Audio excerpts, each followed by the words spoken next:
तो बेटा हमने देखा द डिफीट, और यहाँ पर हमने देख लिया है कि 1970 में यूएस ने भी अमेरिका को क्या कर लिया था, ये अलाइज कंट्री के साथ ज्वाइन करके फर्स्ट वर्ल्ड वॉर में पार्टिसिपेट किया था, जिससे जर्मनी की हार हुई।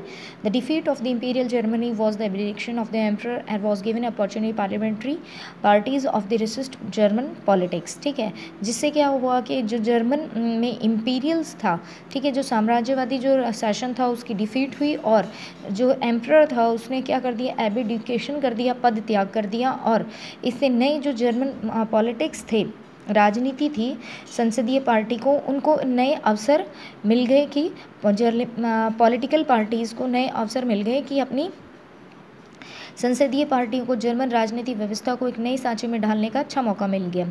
ठीक है, a national assembly met a Weimar and establish a democratic constitution with federal structures. ठीक है, तो नेशनल असेंबली ने फेडरल स्ट्रक्चर के बिहाफ पे वाइमर में, वाइमर एक जगह का नाम है, वहाँ पे एक डेमोक्रेटिक कॉन्स्टिट्यूशन बनाया, लोकतांत्रिक संविधान का निर्माण किया।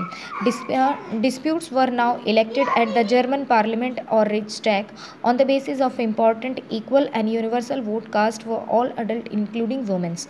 तो यहाँ पे जो जर्मन पार्लियामेंट है उसको कहा गया है, राइक्सटैग कहा गया है, इंपॉर्टेंट है, यहाँ से क्वेश्चन आता है। ठीक है, तो यहाँ पे के लिए क्या किया, यहाँ पे इलेक्शंस कंडक्ट कराए गए किस बिहाफ पे, जहाँ पे सभी लोगों को, सभी अडल्ट्स को समान अधिकार दिए गए। ठीक है, जहाँ पे महिलाओं को भी अधिकार दिए गए थे यूनिवर्सल अडल्ट फ्रेंचाइज के बिहाफ पे, यूनिवर्सल वोटर्स के आधार पर। This republic how was not receive well in its own people really because the terms of it war force to accept after Germany defeat and the first world war. लेकिन ये जो Republic बना था, खुद Germany के बहुत सारे लोगों को ना रास नहीं आ रहा था ये इसने रिपब्लिक बनने के बाद। इसी वजह से वहाँ इसकी वजह मतलब इसके कुछ फैक्टर्स थे। उसका फैक्टर था कि जो जर्मनी में फर्स्ट वर्ल्ड वॉर में उनकी जो डिफीट हुई थी, फर्स्ट वर्ल्ड वॉर में उन पर एक कठोर ट्रीटी इम्पोज की गई, the peace treaty at the peace treaty at Versailles में उनकी शांति हुई थी in allies power harsh and humiliation peace, जो क्या थी अपने आप में एक बहुत ही कठोर और उनके लिए अपमानजनक थी। हार्श थी, कठोर, और ह्यूमिलेशन मतलब अपमानजनक थी। Germany lost is overseas colonies, 10th of its population, 30% of territory, 70% of iron, 26% of coal in France, Poland, Denmark and Lithuania. All allies power demilitarized Germany, weakened to power. The war guilt clause her Germany responsible for the war and damage allied countries suffered. ठीक है, तो यहाँ पे क्या है, जिससे इसकी वजह से जर्मनी को अपने बहुत सारे उपनिवेश जो कॉलोनाइज थे, जिसमें 10% जो आबादी थी, 13% जो उनकी भूभाग थे यानी कि टेरिटरीज थी, 75% कोल्स, 26% कोयला के जो कोल थे फ्रांस में, कोयला भंडार जो फ्रांस में थे, पोलैंड, डेनमार्क और लिथुआनिया के हवाले करने पड़े। ठीक है, जर्मनी की रही सही ताकत ख़त्म करने के लिए, जो उनकी जर्मनी की जो ताकत थी उसे ख़त्म करने के लिए, ठीक है, मित्र राष्ट्रों ने सेना भी, वहाँ की जो आर्मी थी उसको भी क्या कर दिया, डिसमिस्ड कर दिया, मिलिट्री को भी डिसमिस्ड कर दिया, भंग कर दिया। युद्ध अपराध यानी कि जर्मनी, अब यहाँ है द वॉर गिल्ट क्लॉज यानी कि अपराध बोध अनुच्छेद, ठीक है, तहत युद्ध के कारण हुई सारी तबाही के लिए जर्मनी को ही यहाँ पे क्या है, रिस्पॉन्सिबल माना गया। Germany war force to pay compensation about $6 billion, ठीक है, जिसके कारण उसके एवरेज में उन्हें 6 अरब पौंड का जुर्माना देना पड़ा था, कंपनसेशन देना पड़ा था। Allies armies also occupied and the resource rich Rhineland and much of 1920 many German and new Weimar republic for not only the defeat of the war but disgrace of the world's.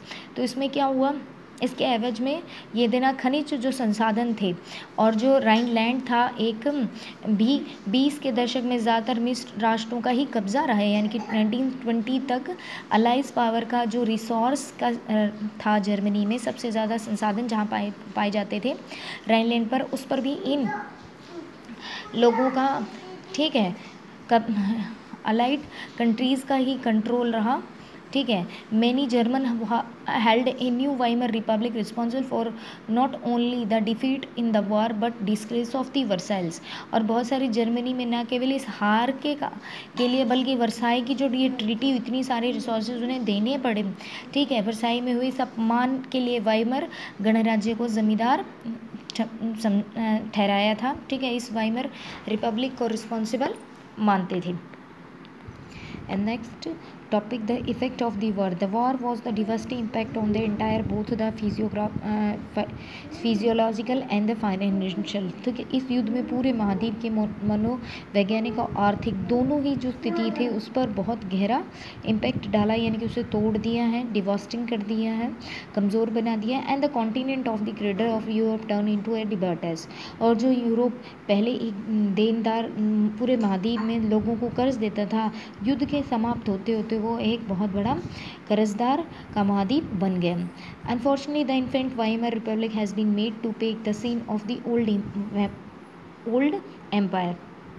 और यहाँ पे क्या हो रहा था कि विडंबना, मतलब सबसे बड़ी प्रॉब्लम यहाँ थी कि पूरे साम्राज्य के द्वारा जो भी अपराध किया था उसका जो कंपनसेशन था, ठीक है, वो किससे वसूल किया जा रहा था? जो बिल्कुल अभी नया वाइमर रिपब्लिक जो बना था, गणराज्य बना था, उससे वसूल किया जा रहा था।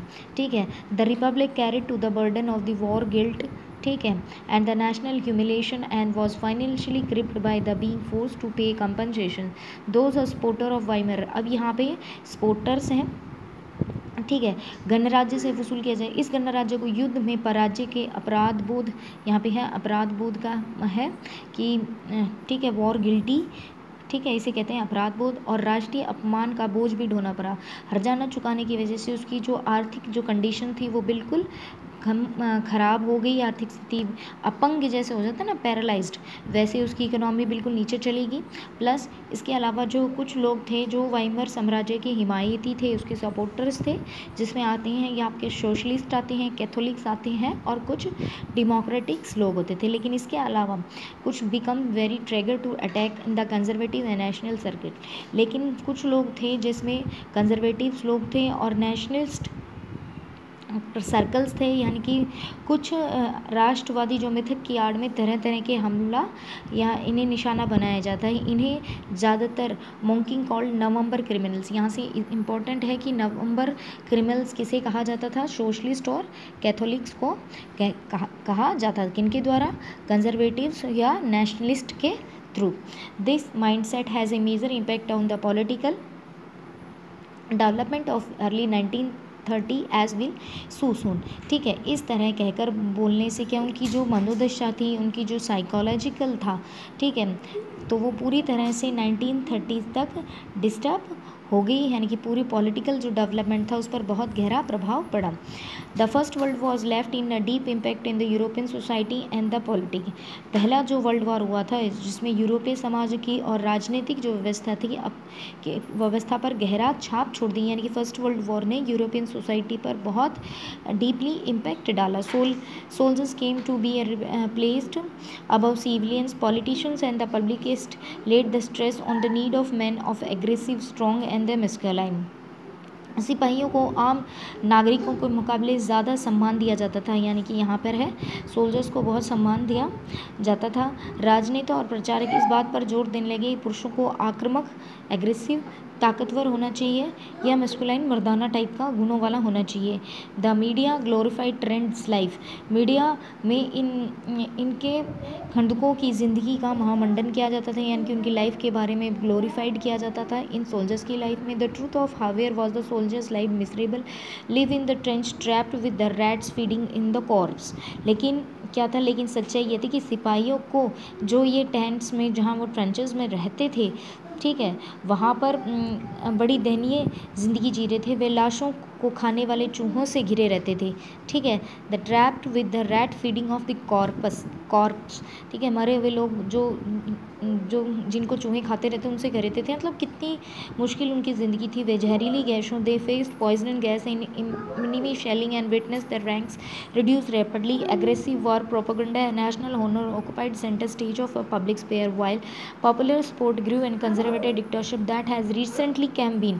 तो यहाँ पर ये बता रखा है कि जो सोल्जर सोल्जर्स हैं, यहाँ पे पहले ये बताया कि सोल्जर्स कितने अच्छे से रह रहे हैं, लेकिन वास्तव में जो सोल्जर्स की जो कंडीशन थी वो बड़ी ही दयनीय थी। उनकी जो लाइफ थी बहुत अच्छी नहीं थी। वे जहरीले गैसों और दुश्मनों की गोलीबारी का बहादुरी से सामना करते हुए अपने साथियों को पल पल मरते हुए देखते थे। सार्वजनिक जीवन में आक्रामक फौजी प्रचार, राष्ट्रीय सम्मान और प्रतिष्ठा की चाह के सामने सारी चीज़ें क्या हो जाती थी, सेकंड में चली जाती थी। ठीक, उसके बाद जबकि हाल में सत्ता में आए रूढ़िवादी तानाशाहों का व्यापक जन समर्थन मिलने लगा, उस वक्त लोकतंत्र का एक नया और बहुत नाजुक विचार था जो दोनों महायुद्धों के बीच पूरे यूरोप के फैली अर्थव्यवस्था का सामना नहीं कर सकता था। Democracy was needed a young and fragile ideas could be survive and stability of inter Europe. ठीक, नेक्स्ट वीडियो में